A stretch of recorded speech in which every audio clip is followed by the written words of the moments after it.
Was Elon Omar's spraying a setup? It's looking that way. We'll talk about it. The right way to handle a border. Oh, what a great example this is. And tax refunds. You waiting or you getting ready for yours? I know it's a little early in the year, but still, they're going up by a lot. Welcome to the Jay Sheldon Show. Happy Wednesday, hump day. We are halfway through the week, just getting started here. We got a lot going on, so we'll bring you all of that and more this morning on The Shoe. Thanks for popping by and making us a part of your day. We really do appreciate that. And we want to start off by telling you about one of our fantastic partners here on the show, and that, of course, is Patriot Mobile. Folks, whenever there's something that goes viral, you can rest assured the fraudsters are going to jump on it. They're going to, ooh, me too, pretend to be patriotic companies when they absolutely are not. For more than 10 years, Patriot Mobile has been America's only Christian conservative wireless provider. They are right there with us in the fight. They have been a great supporter of this show, and they are the only cell phone service provider that is actually right there on the front lines, defending our freedom, First and Second Amendment, the right to life. All of those great, the military, our first responders. Patriot Mobile offers dependable nationwide coverage across all three major networks, which means you get exactly the same coverage you have now. Nothing will change. And the difference is you will not be funding the left or any of those lefty causes because you're dealing with Patriot Mobile, who believes in what we believe in. When you switch to Patriot Mobile, you're supporting a company that is defending free speech, religious freedom, the right to life, all those wonderful things you and I hold dear and cherish in our hearts. 100% U.S.-based customer service.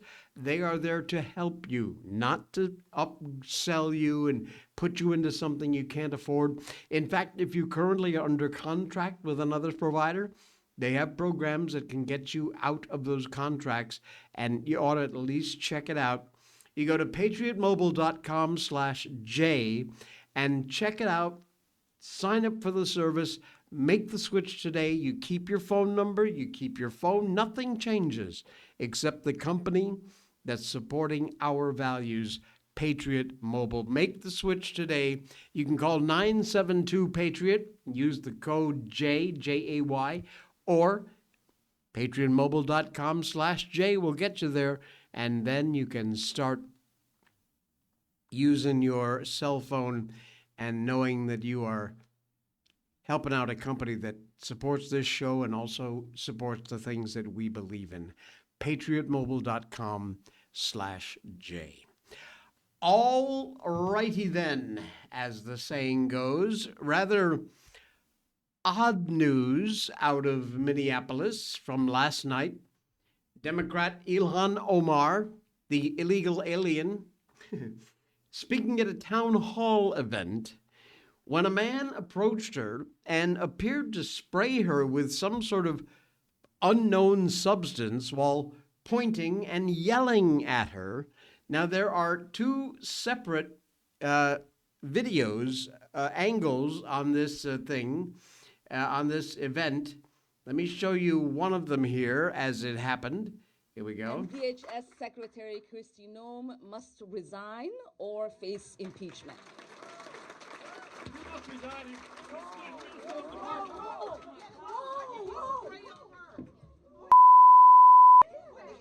I don't know. Oh my God. Oh my God, he sprayed something. All right, so that is one of the angles of this event. The other one is from the side, and it shows a little more detail of this guy who sprays her with something apparently in a syringe. Secretary Kristi Noem must resign or face impeachment.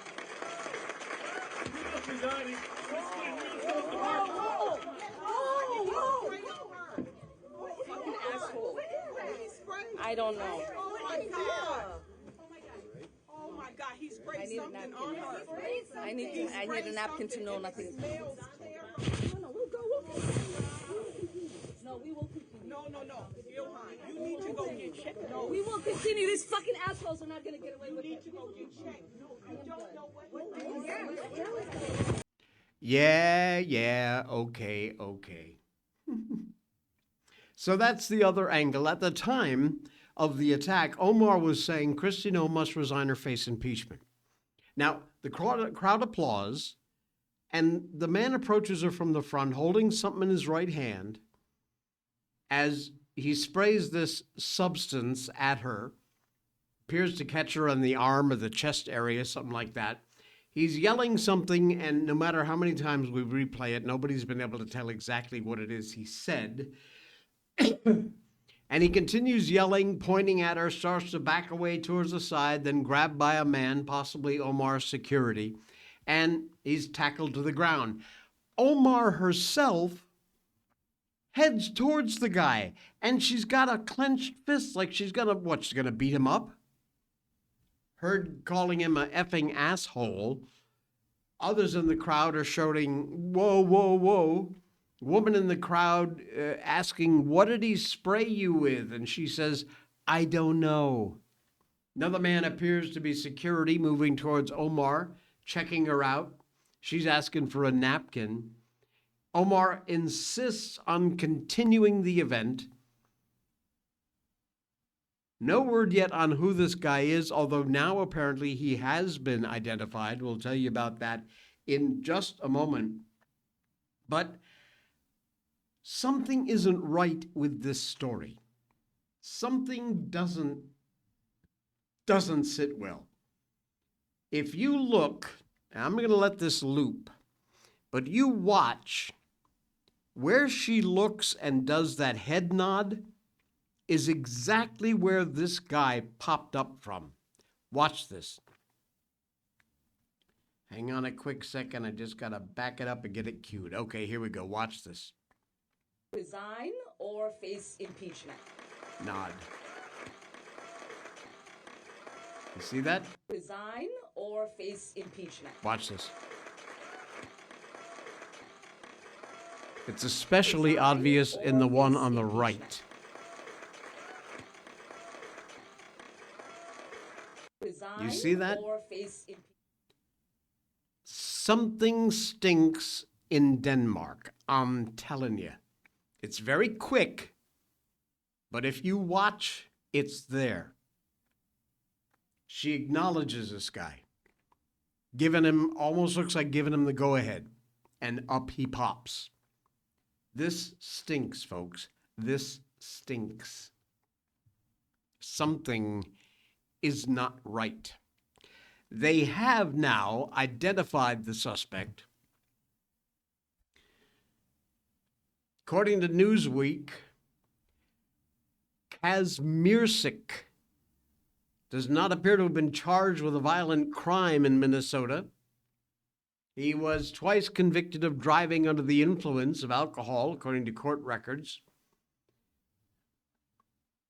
But they have identified him. Magazine reported that the court filings from his 2017 divorce reveal he has 2 children, not employed at the time, and was receiving disability insurance payments.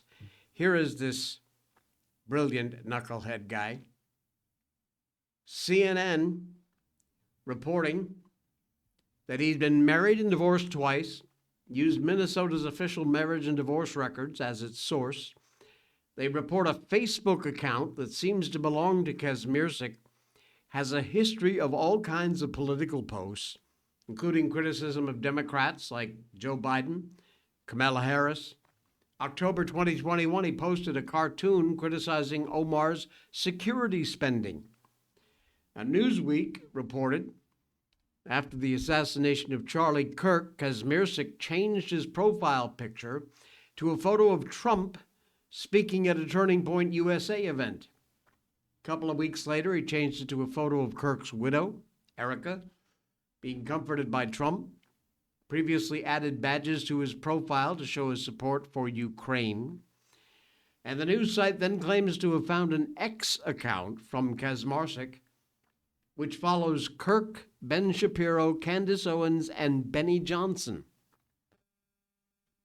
The New York Post apparently spoke to his neighbor, Brian Kelly, who said Kazmierczak asked him if he could watch Kazmierczak's dog Tuesday night. Kelly said he was planning to attend this Omar thing and he might get arrested.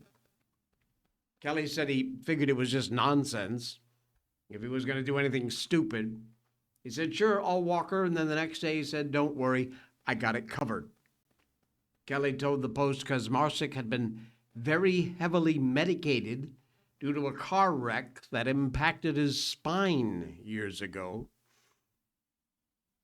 The neighbor said the car accident left him not physically able to do too much. Unbelievable. Anthony Kazmierczak, 55. And not a whole lot of other things are really made available about this guy except what we just told you. He was sitting in the front row, stood up, approached her with what was like a syringe filled with an amber liquid. Now, look at the way Omar reacted. In this day and age that we live in, is that how you would have reacted to being sprayed with an unknown substance? This could have been acid. This could have been any number of lethal or at least extremely harmful chemicals. And she actually didn't draw back. She went over and went after the guy. That makes 0 sense. None. And then she doesn't want to get checked out. She doesn't want to change her shirt. She wants to keep going. You combine that fact of how she reacted with the fact I showed you in that video where she appears to almost cue this guy. And I'm sorry, this tells me this was a setup. I'm telling you, this was a setup. Instead of listening to her team when they were told her she needed to be examined, along with that liquid that had landed right on her clothing, she said, this is what they want, and then proceeded to continue her remarks to the audience with this stuff, whatever it was, still on her. That's not bravery. You're either completely stupid or you know what it is and you know it doesn't matter because it's harmless. I'm going with part 2. Unbelievable.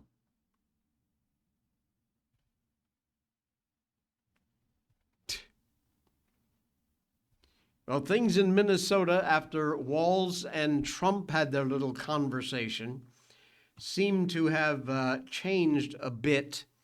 Not sure exactly what's happening, but the Minnesota State Patrol has now been activated. Now, they could have done this the whole time. It wasn't until after that call between Walz and Trump and the discovery of the signal groups involving Minnesota government officials that this happened. Here is what it was going on last night in Minnesota. You are now under arrest. Please sit down and wait for instruction.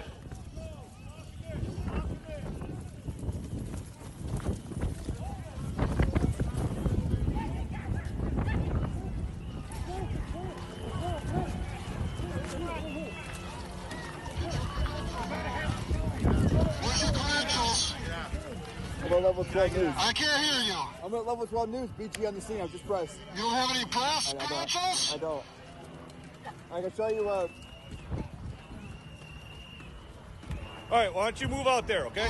Just get out there. Stay outside the line, okay? Coming out. Coming out.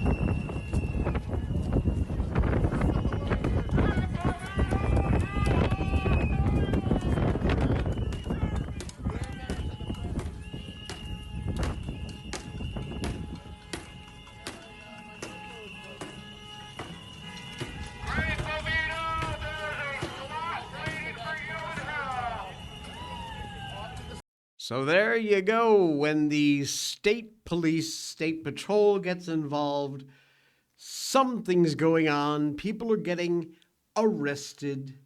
That's good news. Will it continue? It's anybody's guess. Maryland woke up to -2 degrees. It's 11 now. Wow. What a cold snap. Dang. Karen says comparatively hot in west central Florida, woke up to 26 degrees. 26 is damn cold for west central Florida. My goodness. Wow. That's insane. All right. You want to see how to secure your border? I got an example for you. And wouldn't you know it? It comes from the Japanese. They are not screwing around. This knucklehead asylum seeker lands in Japan, starts immediately, the minute he gets off the plane, causing all kinds of chaos right there in the airport. And guess what happened? The same day, put his ass on a plane and deport him right back from where he came from. Never even left the terminal. That is how you secure your borders. Watch this idiot. You are giving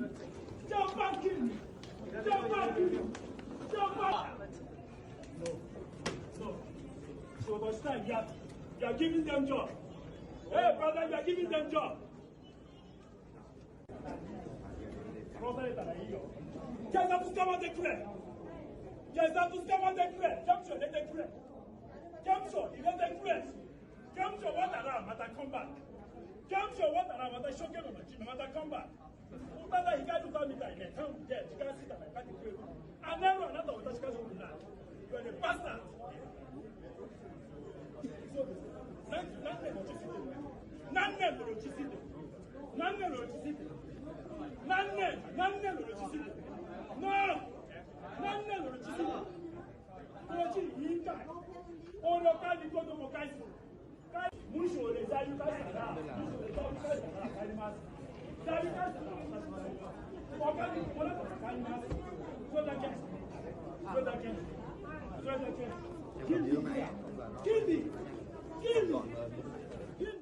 Kill me, kill me. What exactly does this idiot think is going to happen? So, like I said, what'd they do? They packed him up, put him on the next plane back where he came from. Goodbye. We don't need you in our country. I love the Japanese. Oh, man. That's how you secure a border. Oh, man. The NTSB has come out with a report. Do you remember that mid-air collision? It was a while ago with the Black Hawk helicopter and the commercial jet. Well, it was a tragedy, but it's not good news. The NTSB has found that the DC mid-air collision was 100% preventable. Ouch. National Transportation Safety Board held an all-day hearing yesterday to finalize their findings on what caused last January's mid-air collision between a U.S. Army Black Hawk helicopter and a commercial passenger jet over the Potomac near the Ronald Reagan Washington National Airport, just outside of Washington, D.C., of course. Excuse me. After nearly a year-long investigation into this January 29th, 2025 crash, it resulted in the deaths of 67 people. Man. The investigators determined a number of factors, including the placement of a helicopter route so close to commercial air traffic and Army helicopter training standards, all led to this tragic collision. Before they released their final conclusions, they revealed some new information about the collision. According to NTSB, the chopper contacted the left wing of the airplane with its main rotor. Helicopter approaching from the right, airplane was in a left turn, meaning the left wing was low and the two aircraft just clipped each other. board ultimately determined the primary probable cause to be the FAA's placement of a helicopter route in close proximity to a runway approach path. There was also blame put on the Black Hawk crew. Also casual was the lack of effective pilot-applied visual separation from the chopper crew, which resulted in the mid-air collision. The air traffic control crew working the night of the collision were also determined to be overwhelmed by their workloads. Additional causal factors in the report were the tower's team's loss of situational awareness and degraded performance because of a high workload of the combined helicopter and local control positions, and the absence of risk assessment process to identify and mitigate real-time operational risk factors. That resulted in misprioritization of duties, inadequate traffic advisements, and the lack of safety alerts to both flight crews on the chopper and the jet. The Army was found to have lapses in training their pilots on the effects of air tolerances on barometric pressure. Chopper should have been flying below 200 feet as it approached Reagan National, but it was flying about 300 feet, which put it exactly on a collision course with that commercial jet. The bulk of the criticisms were actually reserved for the FAA. Contributing factors including the limitation of traffic awareness, collision alerting systems on both aircraft precluded effective alerting of the impending collision to the flight's crew.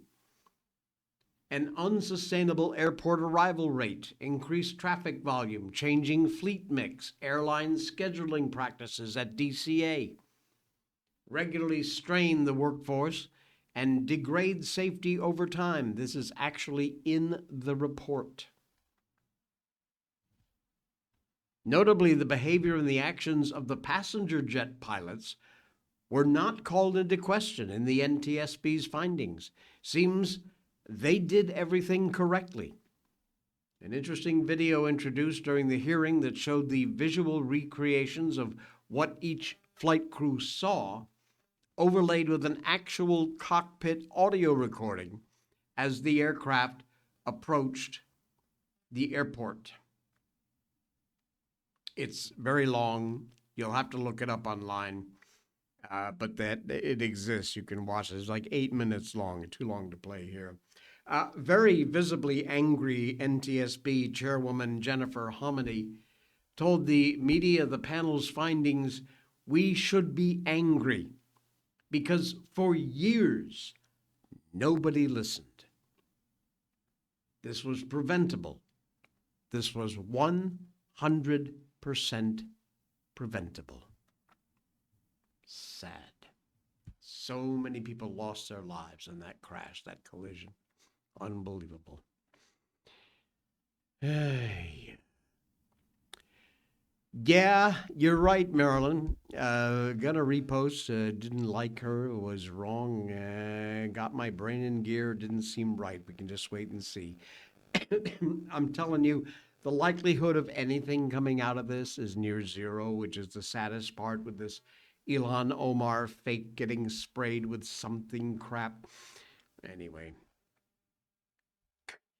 The whole world's gone mad. That should have been the headline tonight. The whole world's gone mad. And as if you needed any more proof of that, we got some for you. A man has stabbed a victim, and guess why? Because he said he's a Christian. God help us. A Washington man claims his attacker stabbed him after he asked his religion and hearing he was a Christian. The stabbing victim was living in his car with his girlfriend and dogs, according to KOMO News. The girlfriend told the local outlet her boyfriend first denied having any religion when the stranger accosted him. But the stranger kept pressing him, and he tentatively identified as being a Christian. Then this whack job accused the man of pursuing him and stabbed the man and his dog. Yeah. The stabber fled, subsequently engaged in a chase and a shootout with deputies that resulted in his death. Aw, too bad, too sad. Bye-bye. Pierce County Sheriff's Office provided details, including the victim himself called 911 to say a stranger stabbed him near an SS Quick Stop grocer. Deputies arrived, victim able to provide testimony despite being in very serious condition from stab wounds, saying the stranger committed the stabbing after hearing the identification of Christian. The victim also described the suspect, the victim, as Eddie Niche, and quoted his account more exactly. I said, "I'm not religious."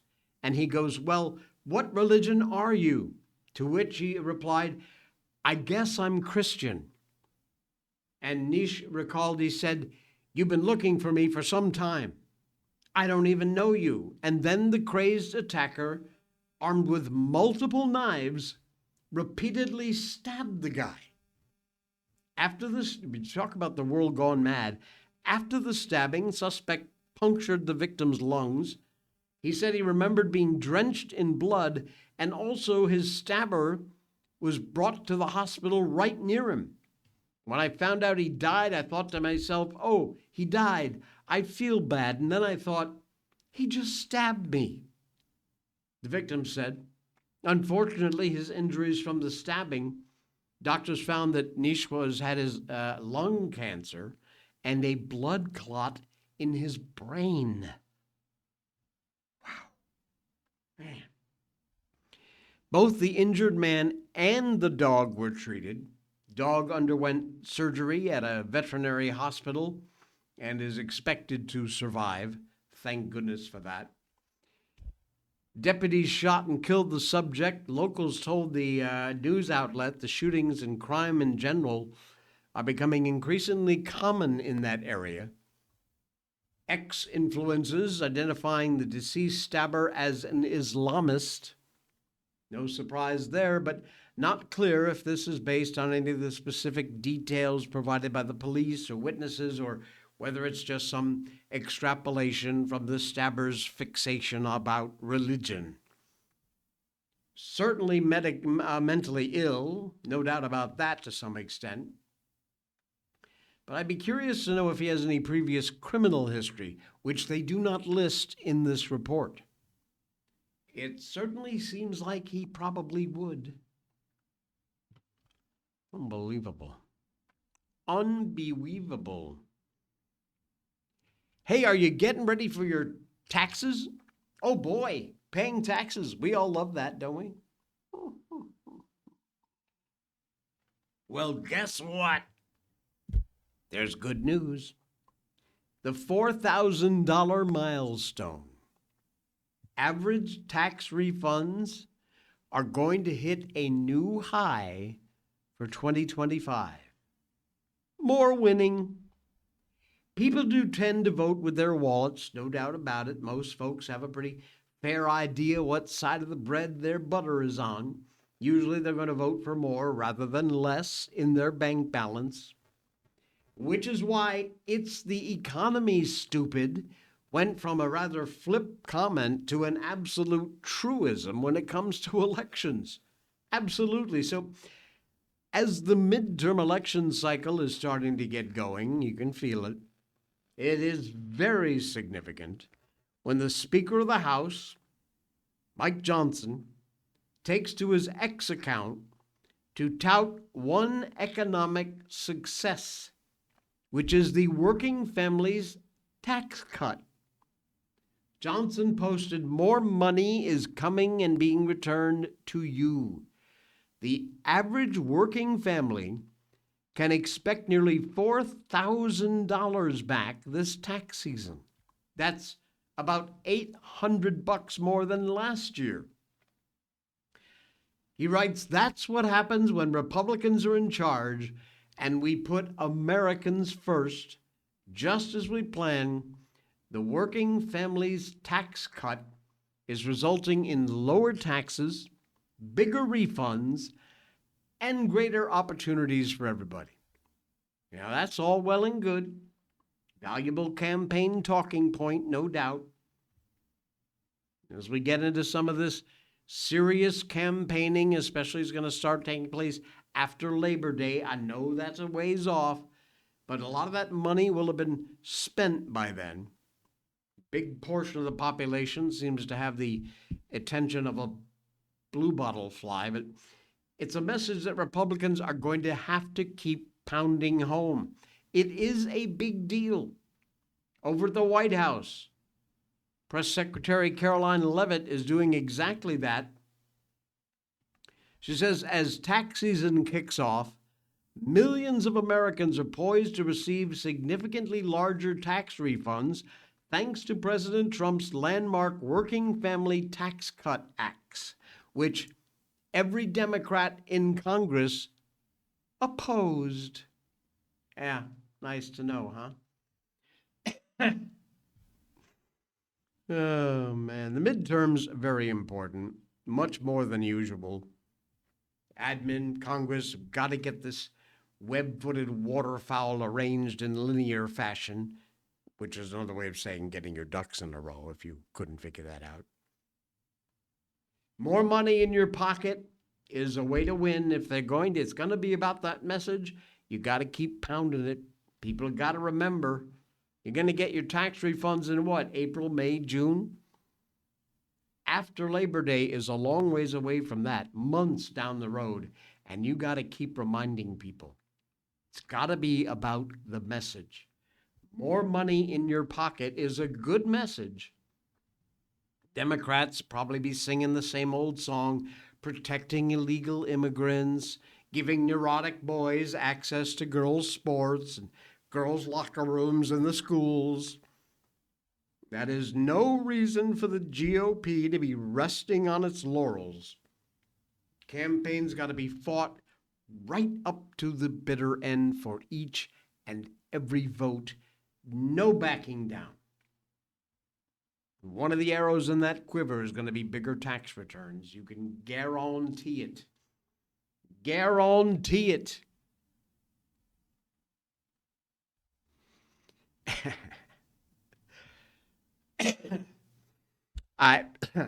Before we, here's the headline, okay? The only thing that melted was Al Gore's credibility. And we will tell you all about that after we tell you about the best coffee on the planet.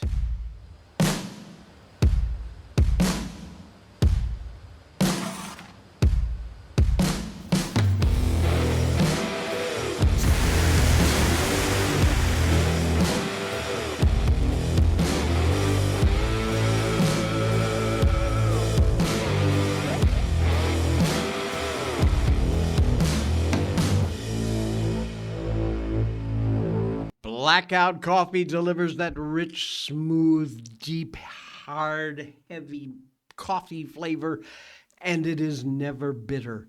They use premium beans. They roast them only after you place your order. And now, if you want, you can even get them ground. So even if you don't have a way to grind the beans, they will do it for you. Blackout coffee is simply the best. They've got flavored. They do coffee pods, instant coffee, cold brew. Check them out. The website is the link in our show notes towards the top. You'll see it there for Blackout coffee. Use that link. And for your first order, you'll get 20% off when you use the code J20, Jay20 for Blackout coffee. Use the link in our show notes. Try a single bag, and I promise you, you'll be back for more, because it is just that good. Blackout coffee. Thank you, folks, for being part of the show. We really do appreciate that. You know, every summer, there's a meteorologist who starts screaming, Category 5 apocalypse. the biggest storm we've ever seen. And that winds up being some kind of a little light drizzle that barely dampens a barbecue. Well, after the, let's say 10th false alarm, people stopped nailing plywood over their windows and kept the burgers on the grill and basically tuned out the sirens. It's not denial. It's called pattern recognition. Cry wolf too many times. Eventually, the villagers are going to go back to binging on Stranger Things. Promise. 20 years ago, Al Gore famously dropped an inconvenient truth like it was the final word from on high. The former VP, Nobel laureate, I should mention, the man who invented the internet, or at least weather forecasts, promised us the complete end times package.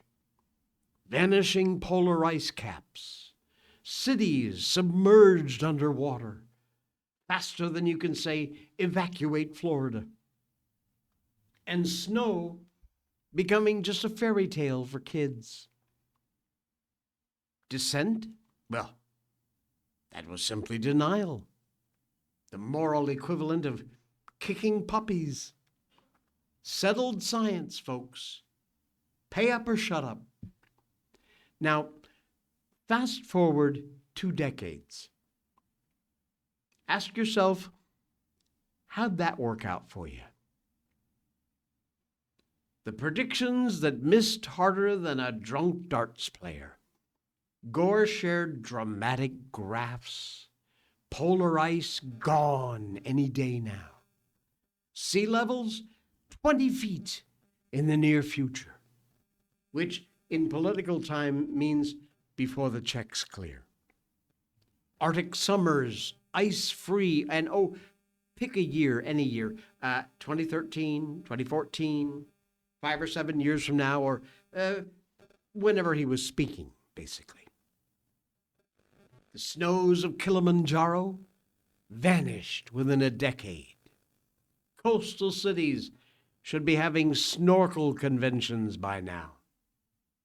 Reality, being the stubborn jerk that it is, absolutely refused to cooperate with Chipper's husband. Arctic ice dips and bobs like it's on a budget seesaw, but it never quite disappears. Sea levels creep up a modest few millimeters every year. And at that rate, your great-great-grandkids might need a slightly taller beach chair. Snow still falls on Kilimanjaro. Cities keep building condos on the water like it's prime real estate. No mass evacuations, no sirens, just life.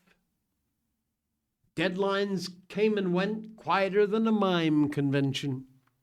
Wasn't a great press conference with Gore saying, "Oops, my bad. Turns out the models were a little more enthusiastic than I thought."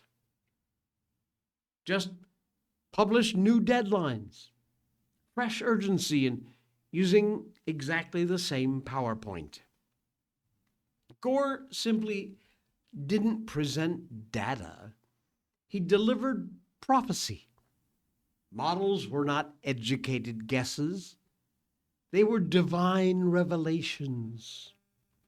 Skeptics, excommunicated. Get rid of them.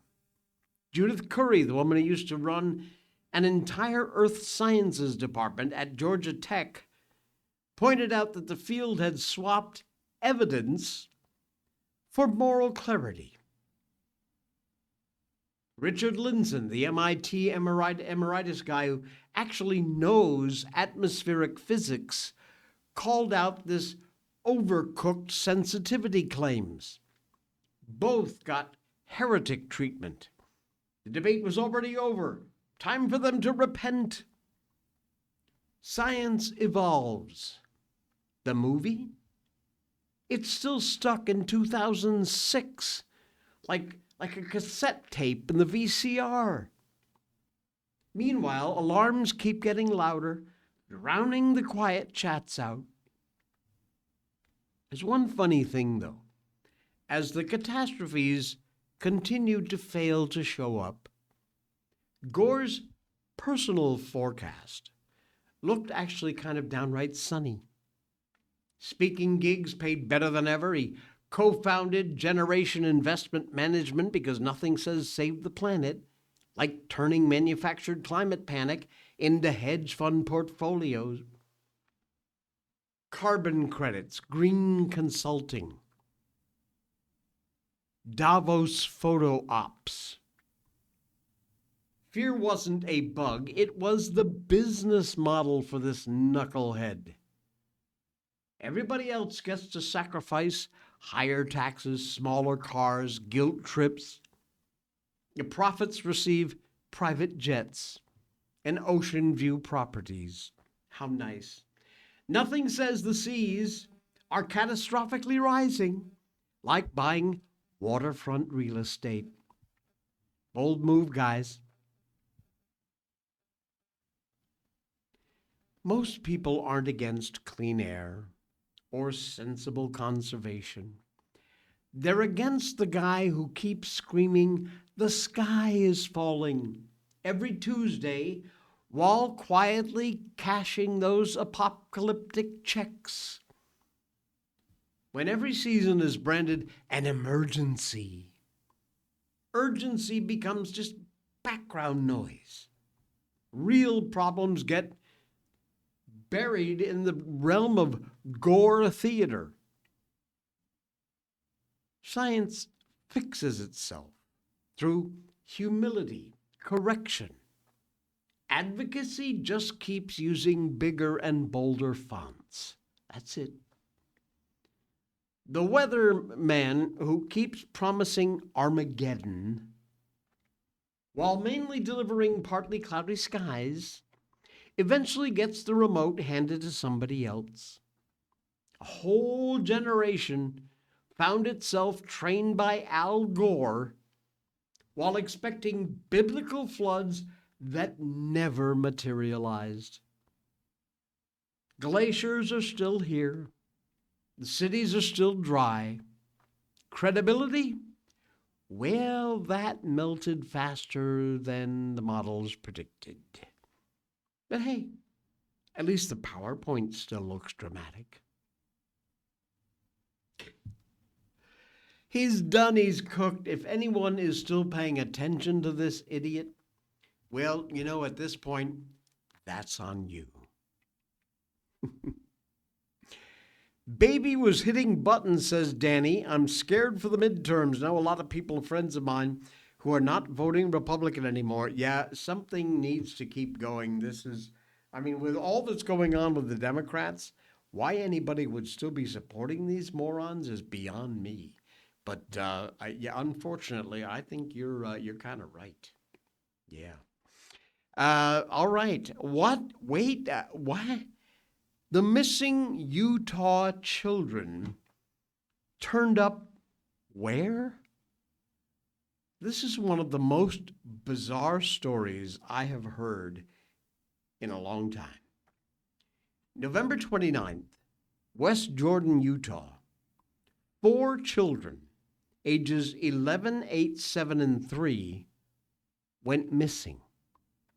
December 2nd, the West Jordan Police Department went to their home for a welfare check. Apparently, they found the home unlocked and nobody was there. December 10th, Utah Department of Public Safety issued an endangered and missing children advisory, and a few days later, charges were formally filed against Alicia Ann Seymour, the children's mother. She was charged with 4 counts of custodial interference and removing a child from the state, all of which are third-degree felonies. The welfare check came after friends and co-workers said she wasn't answering her phone. Former boyfriend told police she'd been talking about getting passports for the children and leaving the country. At some point, she also called one of the fathers of the children, there are two, told him she was in France with the kids, looking for a permanent place to live because end times were coming. According to ABC, investigators reportedly found a notebook in her residence with plans to shred documents, discard phones, and take passports. Additionally, they determined Seymour's vehicle was left in a parking lot at the Salt Lake City International Airport. Sure enough, police viewed video footage from the airport, and Seymour and the kids were on it, and they took a one-way trip to Amsterdam. What the hell? Both fathers, who share custody with Seymour, very, needless to say, upset. Neither one had consented to their children crossing state lines, much less leaving the country. The children were supposed to be returned to the fathers on a certain date, which came and went. Officials determined she had no intention of ever returning to the U.S. The father of three of the children said he didn't know until all of this had happened that Seymour had these doomsday beliefs.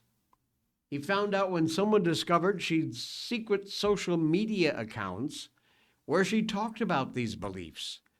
He said, I didn't know about any of these ideas of hers until a couple of weeks ago when somebody found her TikTok account. He said she thinks Salt Lake is going to be destroyed and she's trying to get the kids to safety. My only hope is that she is motivated to protect them. No signs of that when we were married or divorced in the last 5 years, he said. He accuses her of forging passports, leaving a note dictating a delusional message from God, promising her she would be in Italy by Christmas. Anyway, the kids have now been found in a Croatian orphanage. Yeah. The father of the oldest of the three has set up a GoFundMe so he could raise money to go to Europe, try and find his kids. He is currently in Europe, but over this past weekend he updated it. He said, the kids are trapped in Croatia in a state-run orphanage. We're in the country trying to get the kids out of the custody of the local government. We have to hire a Croatian lawyer who specializes in child abduction, create and submit Hague Convention applications, hire court-approved translators, and extend our stay here by an unknown amount of time, all to work on getting the kids released from government custody. What a nightmare. And what's even stranger is that the father also mentioned that there is a fifth American child in this orphanage. He says, there's a fifth American child in this children's home. My children were traveling with him and his mother. The fifth child's situation is even more difficult than my own kid's status. We'd like to help him as much as possible. His situation is going to need more legal help and strategy than ours. It's not clear what Seymour's connection to this child and the mother are, or why the kids got dumped in this orphanage in Croatia, of all places. It sounds like this situation could be a little bigger than what they're telling us. But it also sounds like this woman needs some major mental health help. Thank God the kids are okay. Hopefully they'll get to return to their fathers soon. Croatia's Ministry of Foreign Affairs confirmed Monday that Seymour was arrested in Dubrovnik, coastal tourist destination. Apparently, the FBI and the State Department are aware of this situation and they are involved, but they have declined to comment. What in God's name? unbelievable. Here's the dad and the kids. There you go. Look at that. 1, 2, 3, 4. Insane. And these kids right now stuck in a Croatian orphanage. Man. Absolutely frightening. All right. Are you missing that 60s mix of civil unrest and goofy television? My awareness of things that was happening away from my home, school, the street where I lived, really started to hit me. Just as those stinky hippies were doing their fly-infested protest thing in the late 60s. I was born in 58. So, the late 60s, I was aware. I was 9, 10, 11 years old. Yeah, I'm from ancient times, okay? Well, with the exception of older Gen Xers, the post-boomer generation all think that really not much happened on the planet till they arrived. There were dinosaurs roaming around them and so much social media chatter about being unprecedented times. Political divisions never have been this bad before. The well over 600,000, your number may vary, of American Civil War dead would almost certainly disagree if they could weigh in from the great beyond. Political division pretty much been a thing since we gave the British the finger back in colonial times. We're quite good at it, as a matter of fact. We're using frequency to define good here. Well, what a difference here in the year of our Lord 2026. Thanks to social media and our population, it's all louder than it has ever been before. Now, I'm not being dismissive of what this country is experiencing right now. It is horrible. There is a lot of hate out there, manifesting itself sometimes, many times, in violent ways. I just want to make the point that we don't have to look too far into our past to find evidence of leftists in the throes of a collective nervous breakdown. Democrat-induced leftist anarchy hasn't changed that much in 60 years. The relief we used to be able to get from entertainment has, especially when it comes to television. There may have been a pall hanging over the real world in the U.S. in the late 60s, but television rather blissfully remained a place where you could go and just forget reality, which was nice. There was the news, of course, but entertainment programs still focused on, get this, entertaining people. Can you imagine? Variety shows, whimsical, sometimes ridiculous. When things were really heating up, 68, 70, the number one TV show in America, you remember? Rowan and Martin's Laugh-In. It was a show that almost defied classifying. The show dove into politics. It was goofy one-liners that didn't offend anybody. Most famous political gag was having then presidential candidate Richard Nixon say, "Sock it to me," which was one of the show's catchphrases.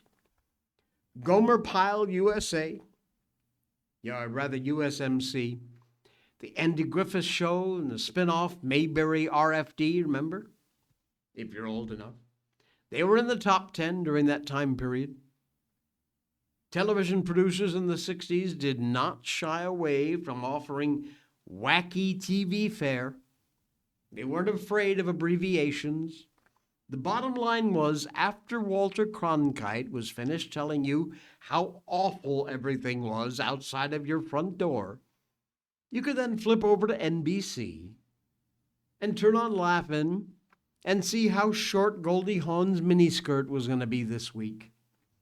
And male or female, you weren't looking at that. You were looking at that and you weren't thinking about things like the Tet Offensive.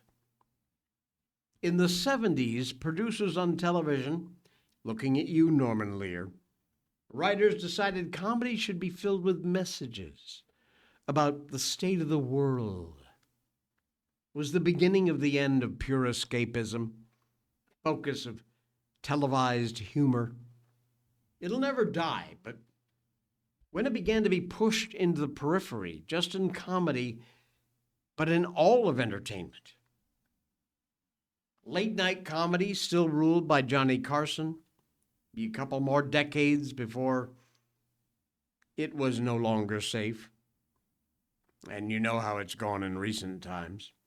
Writers, producers, worst yet, the entertainers themselves all want to be important. They want to be meaningful. Very few special episodes in sitcoms in the 70s morphed into Jimmy Kimmel thinking he knows things in the 2020s. By the way, spoiler alert, Jimmy Kimmel does not know things. It'd be nice to have some balance in entertainment. Now we are bombarded with "you will be made to care" leftist messaging, even in shows that have completely stupid, silly premises. It's rough on the stomach to watch some of this shallowest people in the country operating under the false impression that they have some intellect or some depth. They do not. We can, of course, enjoy the old fun TV stuff in a whole bunch of places. You can watch a lot of old Carlson on YouTube, a recent episode of 5 O'Clock Somewhere. I don't even attempt to watch that much television comedy anymore because it is just horrendously bad. It's not all doom and gloom. A lot of opportunity for people who are writing comedy to do something wild and crazy out there. Will they take it? I kind of doubt it, but that goes for television, for film, for stand-up comedy. It's good to be wild and be out there. Do that. People could certainly use some entertaining from all of this insane nonsense going on in the world right now. If you are not over 60, you may not remember, but this is a little preview, I can't play much of it, of what we got entertained with on Rowan and Martin's Laugh-In. All right, now, before we go to the party, I want to remind you to call me tonight. Okay, but in case I forget, you call and remind me. Well, what if I forget? Oh, don't worry, I'll call and remind you. You know what you reminded me of? What? We gotta go to the party. Okay, okay.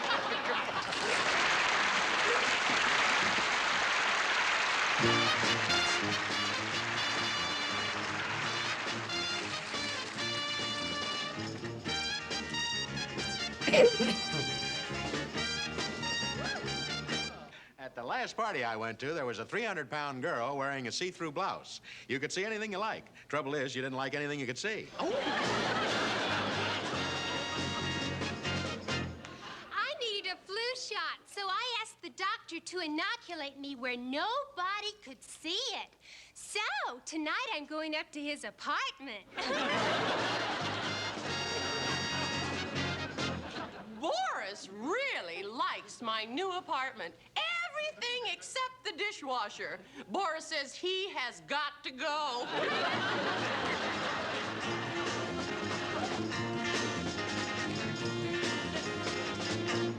Goldie, what?